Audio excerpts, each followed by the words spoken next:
మోకాళ్లలో గుజ్జును పెంచి నొప్పిని తగ్గించి సర్జరీని దూరం చేసే ఫ్రీడమ్ వాక్. ట్రాఫిక్ రూల్స్ ను అలా తీసిపారేసేవారు ఎంతో మంది ఉంటారు. హెల్మెట్ లేకుండా ఒకరు డ్రైవ్ చేస్తే ఓవర్ స్పీడ్ తో మరొకరు హల్చల్ చేస్తూ ఉంటారు.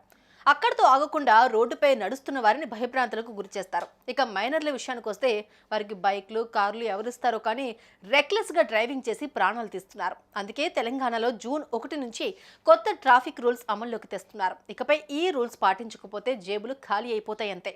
ఎందుకంటారా? వీడియో పూర్తిగా చూడండి, మీకే అర్థమవుతుంది.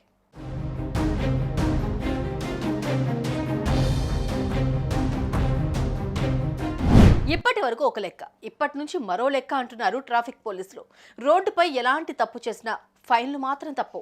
జూన్ 1 నుంచి వస్తున్న కొత్త రూల్స్ తో వాహనదారులు అలర్ట్ అవనున్నారు. ఎలా పడితే అలా వాహనం నడపకూడదు, సిగ్నల్ జంప్ అవ్వకూడదు, లైసెన్స్ లేకుండా బండి బయటకు తీయకూడదు. ముఖ్యంగా మైనర్స్ చేతిలో వాహనం కనిపిస్తే అంతే సంగతులు.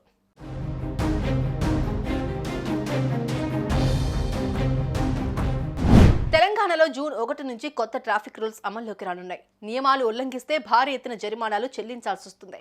ఇకపై అతివేగంతో వాహనం నడుపుతూ పోలీసులకు దొరికితే 1000 నుంచి 2000 రూపాయల దాకా ఫైన్ కట్టాల్సి ఉంటుంది.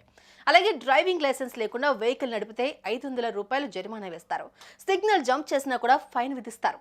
మైనర్ వాహనం నడిపితే ఏకంగా 25,000 రూపాయలు ఫైన్ వేస్తారు. అంతేకాదు, మైనర్కి 25 ఏళ్ల వయసు వచ్చే వరకు డ్రైవింగ్ లైసెన్స్ పొందకుండా ఆంక్షలు విధిస్తారు. ఇందుకోసం ఎంవీఐ చట్టంతో పాటు పోలీస్ యాక్ట్ ప్రకారం శిక్షలు అమలు చేస్తారు.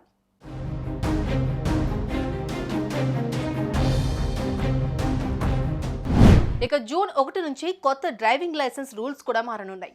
ప్రస్తుతం డ్రైవింగ్ లైసెన్స్ కావాలంటే ఆర్టీఏ ఆఫీస్కి వెళ్లాల్సి ఉంటుంది. అక్కడ స్లాట్ బుక్ చేసుకుని గంటల కొద్దీ వెయిట్ చేసి డ్రైవింగ్ టెస్ట్ పాస్ అయిన తర్వాత లైసెన్స్ ఇష్యూ చేసేవారు. కానీ జూన్ 1 నుంచి లైసెన్స్ కోసం ఆర్టీఓ ఆఫీస్కి వెళ్లాల్సిన అవసరం లేదు.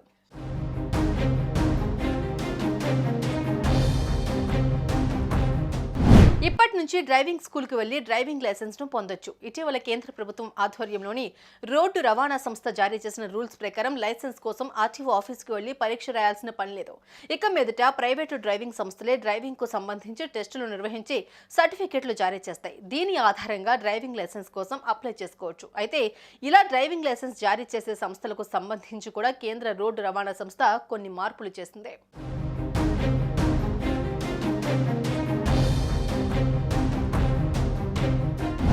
ఇక మీదట 4-వీల్ డ్రైవింగ్ టెస్ట్ చేసి సర్టిఫికెట్ ఇచ్చే సంస్థకు 3 ఎకరాల భూమి ఉండాలి. డ్రైవింగ్ ట్రైనింగ్ ఇచ్చేవారు సైతం హై స్కూల్ చదువు పూర్తి చేయడమే కాక డ్రైవింగ్ లో 5 ఏళ్ల అనుభవం ఉండాలి. బయోమెట్రిక్ టెక్నాలజీపై అవగాహన కలిగి ఉండాలి. ఇవన్నీ ఉంటేనే ఫలానా ప్రైవేట్ సంస్థలు డ్రైవింగ్ టెస్టులు చేపట్టి సర్టిఫికెట్లు ఇవ్వచ్చు.